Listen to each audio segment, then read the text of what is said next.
नमस्कार। तो अभी हम पढ़ने वाले हैं क्लास 10th का एक्सरसाइज 4 का एक क्वेश्चन है जो आपके एनसीईआरटी बुक में नहीं है, बट हमने क्वेश्चन लिया है गाइड से।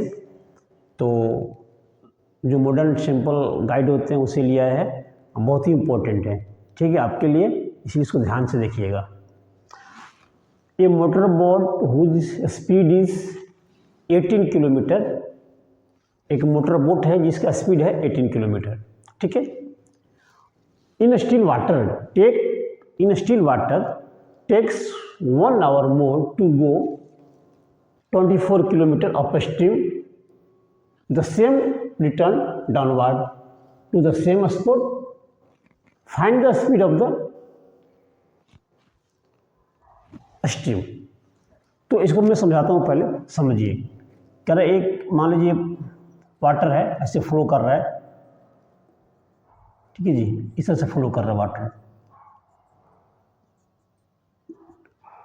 बिल्कुल समझिएगा ध्यान से, वाटर ऐसे फ्लो कर रहा है। और जो देखिए लिखा है ना, कितने किलोमीटर, 24 किलोमीटर। अगर यहाँ से यहाँ तक दूरी 24 किलोमीटर है, किलोमीटर मान लीजिए यहाँ तक है, तो यहाँ इधर जाने हैं, जो स्ट्रीम में पानी की जो बहाव है इस तरह से, तो इस साइड में है। तो हमने मानना पड़ेगा मेरे को कि फाइंड द, लिखा ना, find the speed of stream. तो जो धारा है, भाव है, उसकी स्पीड कितनी है, हम मान लेते हैं let the speed of, let the speed of stream बराबर x किलोमीटर पर हावर। ये मान लीजिए x किलोमीटर है। अब ये कह रहा है कि 18 किलोमीटर जो है ना, मोटर बोट से स्पीड इज 18 किलोमीटर है। बट यहाँ पर देखिए क्या लिख रहा है कि जो हमने मान लिया स्पीड है किसकी, स्ट्रीम की, x, और मोटर बोट की स्पीड कितनी है, 18 किलोमीटर है। जब मोटर बोट मेरा जाएगा किधर, बहाव की दिशा में, जिस तरह से पानी बढ़ रहा है। अगर मान लीजिए मेरा जिधर स्ट्रीम इस साइड में जा रही है, तो मेरा जो बोट होगा इधर जाएगा 18 किलोमीटर पर के हिसाब से। तो जो स्ट्रीम का है जो है ना x किलोमीटर, ये भी इसके साथ लग जाएगा, यानी 18 किलोमीटर प्लस x हो जाएगा, क्योंकि जिधर बहाव है वो भी आपको सपोर्ट करेगा। x किलोमीटर जो धारा है, धारा की बहाव है, वो भी आपके साथ लग जाएगा, तो उसमें आप ऐड कर देंगे। और जब इसके विरुद्ध आएंगे, जब आप इधर, आपका बोट वापस आ रहा है, इधर वापस आ रहे हैं, धारा के विरुद्ध आ रहे हैं ना, और वापस जब आएंगे, इसमें क्या होगा, जब गए आप तो ढलान में थे, जब वापस आएंगे तो यहाँ पर आपका स्पीड को कम कर देगा। वो जो पानी का बहाव है वो आपको धक्का देगा, तो आपको स्पीड कम कर देगा। इसीलिए इस केस में 18 माइनस हो जाएगा। आपका जो बोट का स्पीड होगा 18 kilometre, 18 minus x kilometre per hour, यहाँ पर हो जाएगा इतना किलोमीटर पर आवर, ठीक है। तो बस ये समझाना था कि जब धारा में जा रहे हैं, धारा के बहाव की दिशा में जा रहे हैं, तो आपका जो स्ट्रीम है, स्ट्रीम का जो स्पीड है ऐड हो जाएगा, आपको साथ देगा। जब विरुद्ध करेगा आपका, जब उसके पीछे वापस आएंगे वहाँ माइनस कर देगा, ठीक है। इस केस में माइनस हो जाएगा। यही मेन था इसमें, और बाकी सब ठीक है। आगे बढ़ते हैं और देखते हैं। यहाँ पर अपने मान लिया स्पीड, ठीक है, x, तो अब उसी को हम लिखते हैं। अब मोटर बोट का जो स्पीड है, speed of motor box, speed of motor boat to go upstream, upstream में जा रही है ना, डाउन में नहीं, अप में जा रहे हैं, ठीक है। उस केस में क्या हो जाएगा, अप, समझ लो अप क्या हो गया, डाउन क्या हो गया। डाउन का मतलब कि जो धारा है उधर जा रहे हैं, अप मतलब कि वापस आ रहे हैं, अप हो गया। तो अप स्ट्रीम में speed of motor boats go to upstream, यहाँ लिखना पड़ेगा upstream, go two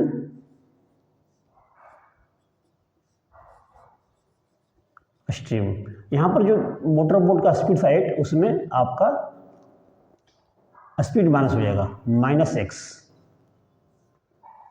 kilometre per hour. ठीक है, जो समझाया था मैंने वही लिख रहा हूँ मैं। जब डाउन में जाएंगे तो ऐड हो जाएगा, अब वापस आएंगे अप में तो प्लस माइनस हो जाएगा, और डाउन में जाएंगे तो प्लस हो जाएगा, क्योंकि अब देखिए same speed of motor boat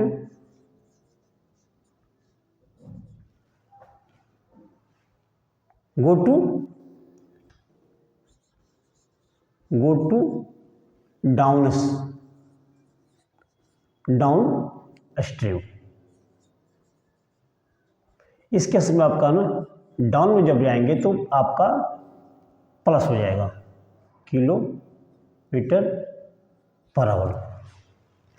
speed of the motor boat, इसको सही कर लेते हैं, गो टू अप स्ट्रीम और गो टू डाउन स्ट्रीम, दोनों का हमने दिखा दिया आपको।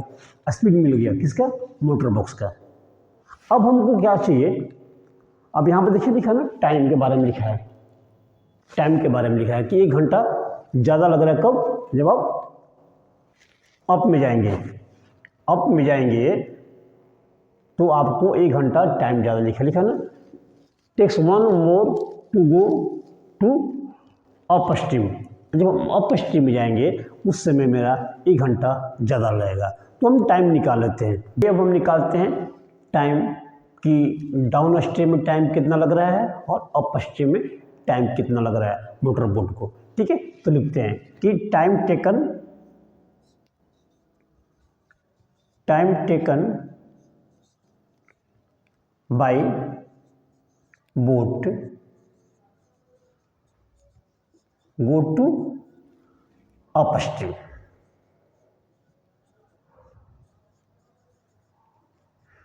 तो टी बराबर क्या होता है, d/s। तो d डिस्टेंस कितना मेरा हो गया 24 किलोमीटर, और स्पीड कितना हो जाएगा 80 - x। ठीक है जी, ये स्पीड का फॉर्मूला है, होता ना स्पीड बराबर d/t। तो हमको यहाँ का चाहिए टाइम चाहिए, तो टाइम हो जाता है d/s। ठीक है, ये फॉर्मूला आप याद कर लीजिएगा। अब सेकेंड है टाइम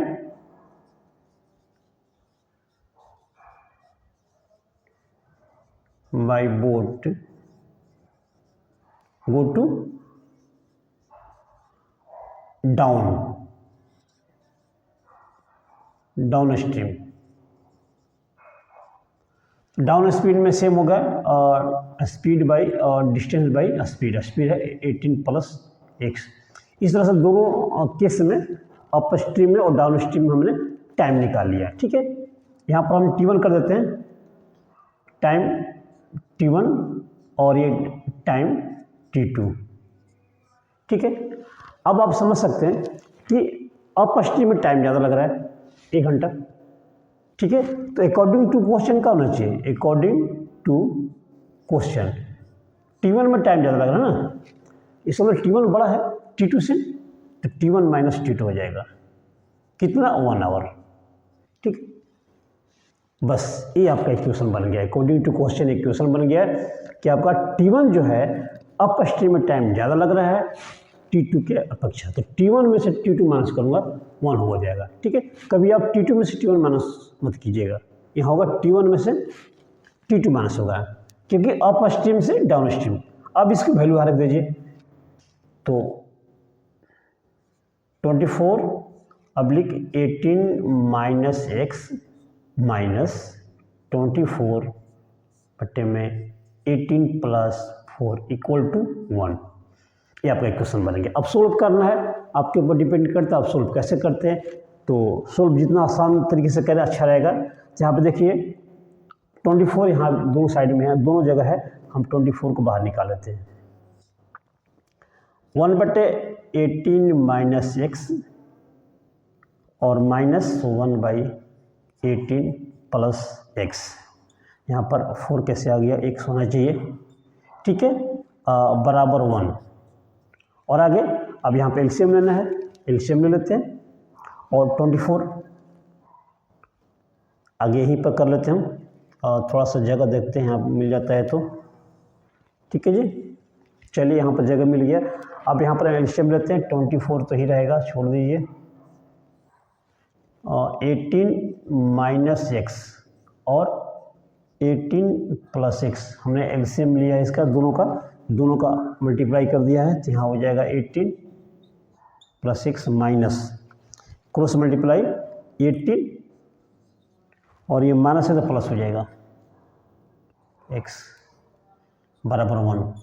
देखिए यहाँ पर 18 कट गया तो केवल 24 यहाँ पर बच गया, x 2x यानी 24 इंटू 2x बराबर, इसको मल्टीप्लाई कर दीजिए, a plus B A minus B यानी A square minus B square, तो यहाँ हो जाएगा 18 का स्क्वायर माइनस एक्स स्क्वायर हो जाएगा। 2 से मल्टीप्लाई कर दीजिए, 4 2 8, 2 2 4x बराबर 18 का मल्टीप्लाई करके कितना हो जाएगा, 18 का मल्टीप्लाई करेंगे तो इसका होता है 324 होगा माइनस एक्स स्क्वायर। अब इसको एक साइड में कर लेते हैं, इक्वेशन बन जाएगा x square minus 48x minus ये प्लस हो जाएगा, नहीं सॉरी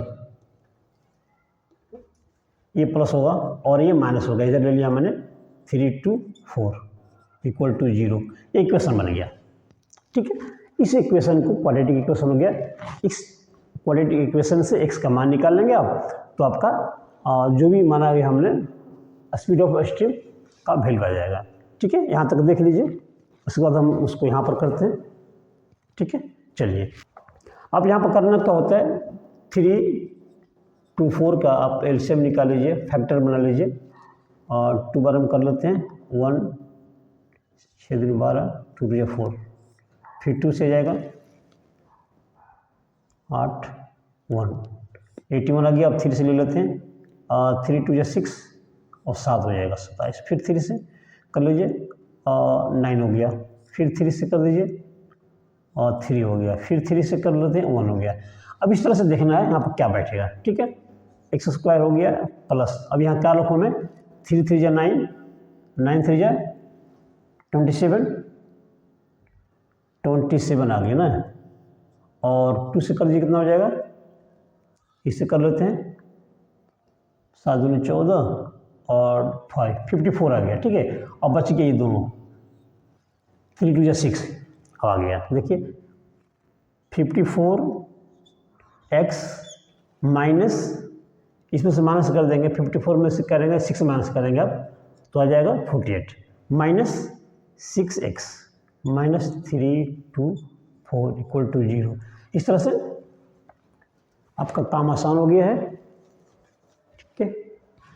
देखिए अब यहाँ पर आप कॉमन ले लीजिए x, तो x प्लस 54 और माइनस 6 बाहर निकाले थे यहाँ पर हम, यहाँ पर x हो गया, ये प्लस हो जाएगा 54 बराबर 0। ये दोनों सेम होना चाहिए फैक्टर में, आपको पता ही है। तो यहाँ पर x माइनस 6 और x प्लस 54 इक्वल टू 0, या x माइनस 6 बराबर 0 या x प्लस 54 इक्वल टू 0 होना चाहिए। तो यहाँ x बराबर हो गया 6 और x बराबर माइनस 54, तो ये -4 स्पीड नहीं हो सकता है, इसीलिए जो स्पीड का हो गया ये आंसर हो गया, यानी स्पीड जो हो गया स्पीड ऑफ स्ट्रीम बराबर 6 किलोमीटर पर आवर, आंसर आ गया आपका।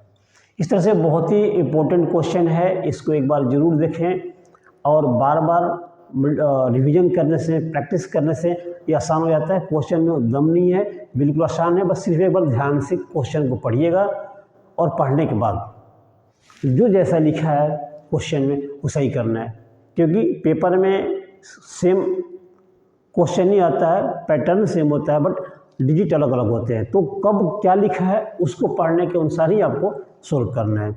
ठीक है, क्वेश्चन को बारीकी से पढ़ना है, पढ़ते जाइए उसको लिखते जाइए, ताकि आपको बनाने में आसान रहेगा। ठीक है, थैंक यू, मिलते हैं नेक्स्ट वीडियो में।